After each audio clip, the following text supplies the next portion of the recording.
Hello students, आप सभी अच्छे होंगे और स्वस्थ होंगे। घर पर रहिए और अपनी पढ़ाई करते रहिए। आज हम चालू करेंगे व्यावसायिक संचार। व्यवसाय के लिए संचार का उतना ही महत्व है जितना एक व्यक्ति के शरीर के लिए रक्त प्रवाह का। संचार लैटिन भाषा के एक शब्द कम्युनिस अथवा कम्युनिकेट से लिया गया है, जिसका अर्थ है जानना या समझना। हर संस्था के लिए एक महत्वपूर्ण तत्व होता है, क्योंकि यह प्रभावशीलता को तो बढ़ाता ही है, साथ में व्यक्तियों के बीच समझ और संबंधों का निर्माण भी करता है। प्रबंधकों का 75% से अधिक समय अधीनस्थों और अपने वरिष्ठों के साथ संवाद करने में खर्च होता है। सबसे पहले जानते हैं संचार क्या होता है। दो या दो से अधिक व्यक्तियों के मध्य तथ्यों, विचारों एवं भावनाओं के विनिमय को संचार कहते हैं। सीजी ब्राउन के अनुसार व्यावसायिक संचार संदेशों तथा व्यवसाय से जुड़े लोगों को जानने की प्रक्रिया है। इसमें संचार के माध्यम भी सम्मिलित होते हैं।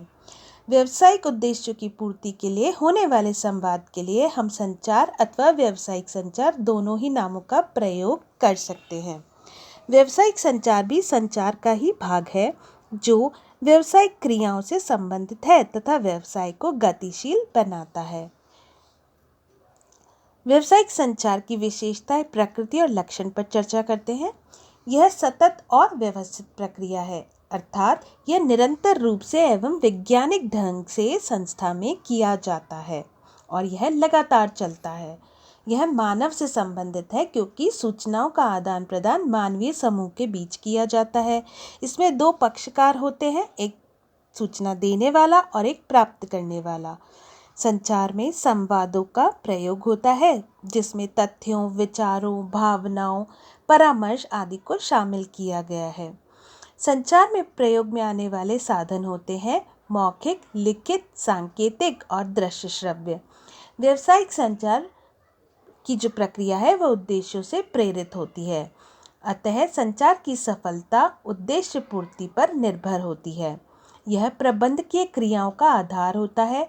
प्रभावी संचार से संस्था में अफवाहों और भ्रम को दूर कर सकते हैं। यह विचारों में एकता और संभाव को उत्पन्न करता है। व्यावसायिक संचार में सूचना संप्रेषित करना ही शामिल नहीं होता, वरन संप्रेषित की प्रतिक्रिया को जानना भी सम्मिलित होता है। आइए अब बात करेंगे हम व्यावसायिक संचार के उद्देश्यों की। व्यावसायिक संचार के उद्देश्यों को दो भागों में बांटा है। पहला आंतरिक और दूसरा बाह्य। आंतरिक उद्देश्य यानी व्यावसायिक संचार का मुख्य उद्देश्य व्यवसाय के अंदर कार्य करने वालों को व्यापारिक तथ्य, जानकारियां एवं सूचनाएं उपलब्ध कराना है। अतः संचार के कुछ प्रमुख कार्य हैं, जैसे प्रबंधकों के लिए सूचनाएं एकत्रित करना, कर्मचारियों को सूचनाएं उपलब्ध कराना, समन्वय स्थापित करना एवं कर्मचारियों के मनोबल में वृद्धि करना। दूसरा जो उद्देश्य है वो है बाह्य उद्देश्य यानी एक्सटर्नल ऑब्जेक्टिव। व्यवसाय से बाहर के व्यक्तियों के बीच संवाद जब किया जाता है तो उसे बोलते हैं हम बाह्य व्यावसायिक संचार। इसमें जो प्रमुख कार्य किए जाते हैं वो है माल अथवा सेवाओं की बिक्री को बढ़ाने के लिए। दूसरा, पूर्तिकर्ताओं के साथ संबंध स्थापित करना, ताकि हम उन्हें बता सके कि हमें कच्चा माल कब, कैसा, कितनी मात्रा में चाहिए। तीसरा, हमें अन्य पक्षों को भी सूचनाएं प्रदान करनी चाहिए, जैसे बैंक, सरकारी अधिकारियों, अन्वेषकों, कस्टमर्स आदि को। तो ये थे संचार के मुख्य उद्देश्य। अब हम पढ़ेंगे संचार की प्रक्रिया, जो कि 4 प्रकार की होती है। अभी मैंने आपको बताया था सांकेतिक, मौखिक, लिखित और दृश्य श्रव्य। तो हम सबसे पहले बात करेंगे लिखित संचार प्रक्रिया की, यानी लिख कर जब संचार किया जाता है। जब हम लिखकर संचार करते हैं तो हमें शब्दों का चुनाव सोच समझ के करना चाहिए।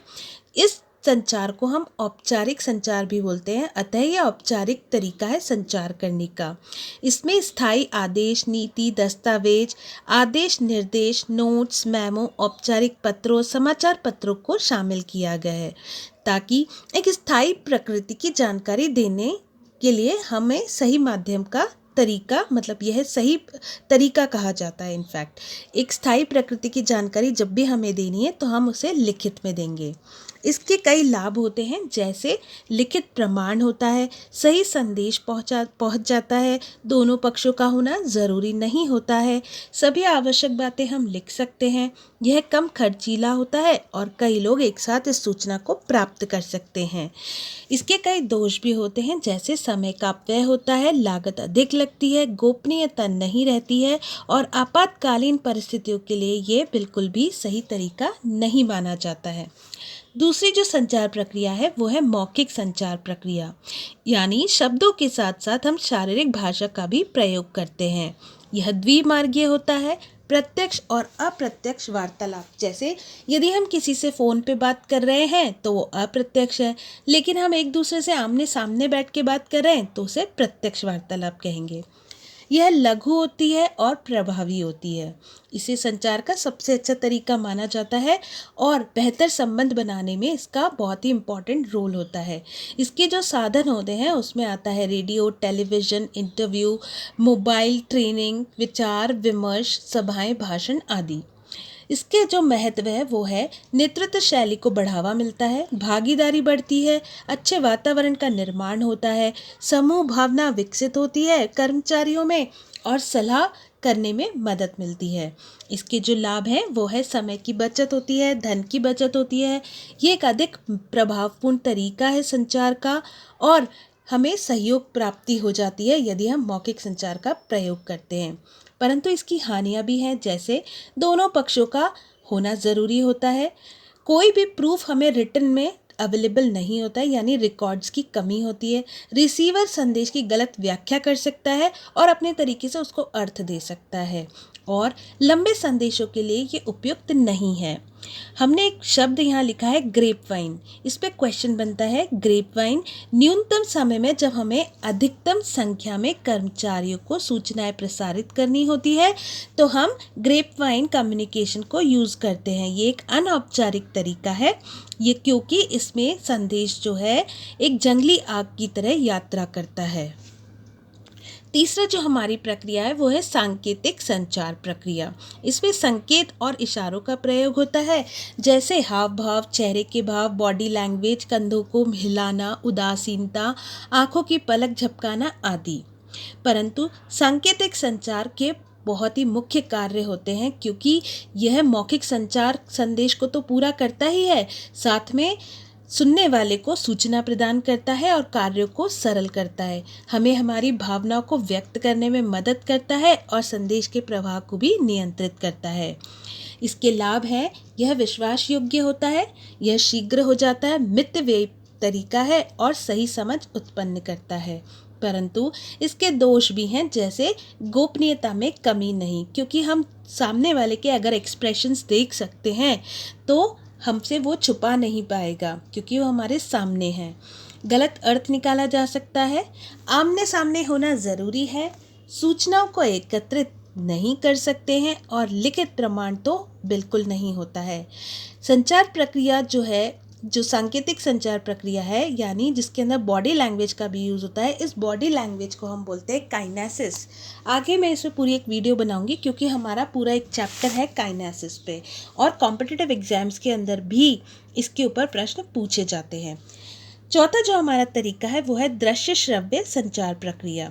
इसका महत्व दिनों दिन बढ़ता जा रहा है। ऐसे संचार में व्यक्ति को देखा और सुना जा सकता है, जैसे हम जूम, गूगल मीट, जियो मीट आदि पर ऑनलाइन कक्षाओं का संचालन कर रहे हैं, जिसमें आप हमें देख भी पा रहे हैं और हमारी आवाज़ भी सुन पा रहे हैं। Internet, cellular phone, video conferencing, voice messages, fax आदि सभी दृश्य श्रव्य संचार प्रक्रिया में सम्मिलित होते हैं। जब हम इंटरनेट का प्रयोग करते हैं तो हमें कुछ समस्याओं का सामना करना पड़ सकता है, जैसे नेटवर्क बिजी हो सकता है, हैकिंग हो सकती है, वायरस प्रॉब्लम्स हो सकती है, लैंग्वेज में दिक्कत आ सकती है और उसका गलत प्रयोग किया जा सकता है। तो ये सारी प्रॉब्लम्स हमें इंटरनेट को यूज़ करते समय आती है। अगला जो हम पढ़ेंगे वो है कि हम संचार की किस प्रक्रिया का चयन करें, ये किन बातों पर निर्भर करता है। ये निम्न बातों पर निर्भर करता है, जैसे प्रेषक और प्राप्तकर्ता की कितनी क्षमता है, यानी वो कितने पढ़े लिखे हैं, उनकी समझ का जो स्तर है वो कैसा है, किस स्थान पर ये बातचीत हो रही है, समय कितना है और समय कैसा है। यानी हो सकता है सामने वाला व्यक्ति, उसके साथ कोई बुरा समय चल रहा हो या अच्छा समय हो या नॉर्मल समय हो, तो जैसा समय होगा वो उस संदेश पर वैसी ही प्रतिक्रिया देगा। तो संदेश की प्रकृति कैसी है, संदेश कितना महत्वपूर्ण है। यदि हमारे लिए संदेश महत्वपूर्ण है तो हम उसको पहले लिखित में नहीं भेजेंगे, हम उसे मौखिक रूप में उसे भेजेंगे, ताकि फटाफट संदेश जो है सामने तक पहुंच जाए। इसी प्रकार यदि प्राप्तकर्ता पढ़ नहीं सकता है तो हम उसको लिखित संदेश नहीं भेजेंगे, हम उसको मौखिक संदेश भेजेंगे ताकि वो सुन सके। तो यही सारी बातें आपको ध्यान में रखनी है जब भी आप अपनी संचार की प्रक्रिया का चयन करें। Thank you for today. I hope आप सभी को समझ में आया होगा। तो मेरी इस वीडियो को लाइक, शेयर और सब्सक्राइब करें और अपने फ्रेंड्स तक भी शेयर करें। और आपको कोई प्रॉब्लम है, कोई बात पूछना चाहते हैं तो मुझे कमेंट बॉक्स में लिख दें। Thank you.